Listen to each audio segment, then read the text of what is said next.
अनुसंधान क्या है? तो सामाजिक अनुसंधान का परिचय देते हुए हम आपसे बात करेंगे। तो सबसे पहले हम जानेंगे कि अनुसंधान क्या है? अनुसंधान को दूसरे शब्दों में हम शोध भी कहते हैं, जिसकी अंग्रेजी होती है रिसर्च।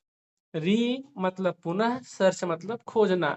यानी जब किसी चीज की खोज बार-बार की जाए तो उसे हम रिसर्च कहते हैं।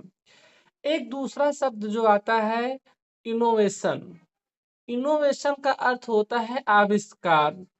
जैसा कि आप जानते हैं अ, इनोवेशन अलग चीज है। ये है क्या और रिसर्च अलग चीज है। इनोवेशन का अर्थ होता है आविष्कार, रिसर्च का अर्थ होता है खोज। यानी जिस भी किसी भी चीज का खोज पहली बार किया जाता है तो उसे हम आविष्कार कहते हैं।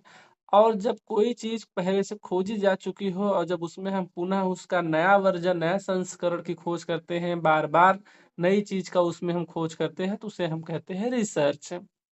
जैसे बल्ब का आविष्कार जब पहली बार हुआ तो उसे थॉमस अल्वा एडिसन ने किया, तो उससे जब बल्ब का पहली बार खोज हुआ तो उसे हमने आविष्कार कहा। लेकिन जब बल्ब में कई प्रकार के डिफरेंट टाइप के बल्ब आने लगे तो हमने उसे रिसर्च कहा। जैसे एलईडी बल्ब हुआ, सीएफएल बल्ब हुआ, 0 वाट बल्ब हुआ, तमाम प्रकार के। तो ये जो है इससे ये खोज के द्वारा हुए हैं। ठीक उसी प्रकार जैसे मोबाइल के जब खोज हुआ तो उससे पहली बार खोज हुआ तो उसे हमने आविष्कार कहा। लेकिन जब दोबारा उसमें